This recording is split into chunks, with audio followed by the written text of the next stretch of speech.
Hi.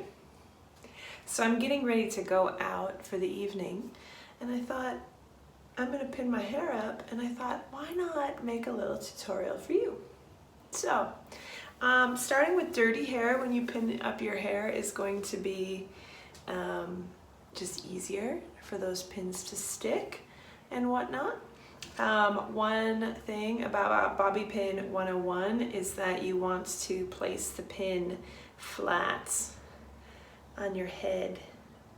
Yeah, when you open it up, well, I suppose maybe you could place it flat on your head, but anyway, I'm overthinking. When you open it up, don't open it up too much, because if you open it up like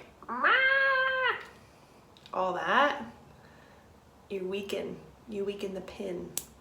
Okay, some like hairstylists that are incredible updoers will say they can just like take these pins and weave them in, but I seem to not be able to find a good steady hold with that. So I typically take my finger, place it on the long end to just give it a little bit of an open, boop, and then slide it in. So when you go to slide it in, you're going to place it, in order to hide the pins, you're going to place it, so say if I was going to pull my hair back from the front here, right? So it's starting at the front of my head. If I send it back, we're not going to actually do it that way because that's not how well, for demonstration purposes. Sorry. All right, if I'm taking it from this part of my head, and I send it back, you're going to place the pin back here and slide the pin forward, because that covers the pin and hides it. So essentially, my friends, I have nice dirty hair. I've sprayed it with a little bit of the Inner Sense Sweet Spirit leave-in conditioner for my ends, and I've also, I wasn't totally prepared to do this tutorial, sprayed it with the sea salt spray. I'm going to get a little more sea salt spray because it's fabulous. Okay, so here we go, right? I got my hair nice and wild.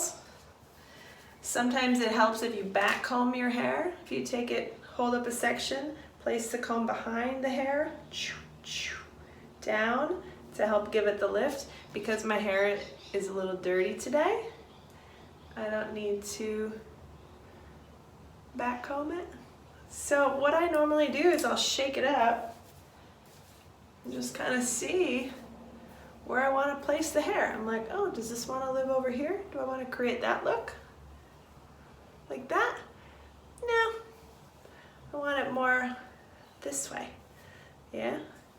So take in the hair and just simply, I'm using my mirror here, simply holding the hair, same thing with the pin, right? So most of the hair is coming from this section, and I pulled it over this way. I'm going to place the pin, sliding it forward. Sound effects help. Whoop. Open it up, pin it forward, and now it's in there, right? So from there, you're going to just continue placing pins, opening them up, and just deciding. One thing I would say, deciding on where you want to place the hair.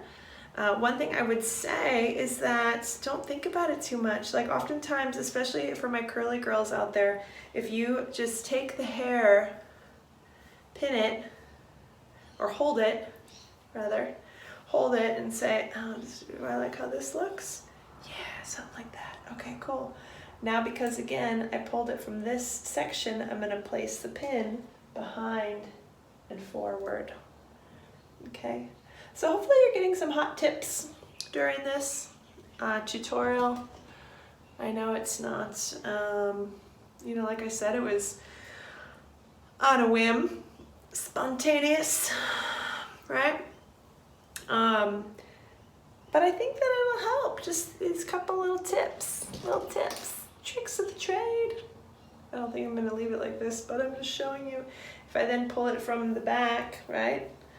I twist it up, And now I place the pin going down. Open it up, going down, because this is the point that I pulled it from. Place it down, and then you're hiding the pins that way. Okay, so I hope this helps. Let me know if you want me to keep making more of these. Yeah? I know I post a lot about hooping, but I am a hairstylist. I've been doing it for over 20 years. 21 years. Ah! Thanks! Hey, loves. So one last thing that I want to say about pinning your hair up is that whether you want it super polished or more natural, the way that I like to wear my hair, where there's like hair coming out, it's not super, like there might be a little frizz here and there, right? No matter what, you want to give it a shake test. Yeah? And it's like the things that are moving around for me when I do that, I don't mind if they move around organically. Yeah? So, but if you had an updo that was especially like super polished and you didn't want it to move anywhere, shake your head. Make sure you shake your head before you leave. And even if you're getting it done professionally at a salon, do the shake test. Because guess what? You're gonna be moving, right? You gotta be moving, you're gonna be turning your head, rolling around with your head. Okay, so hot tip, yeah? Shake test. And leave a comment below if you enjoyed this or you want more of this, yeah? So much love.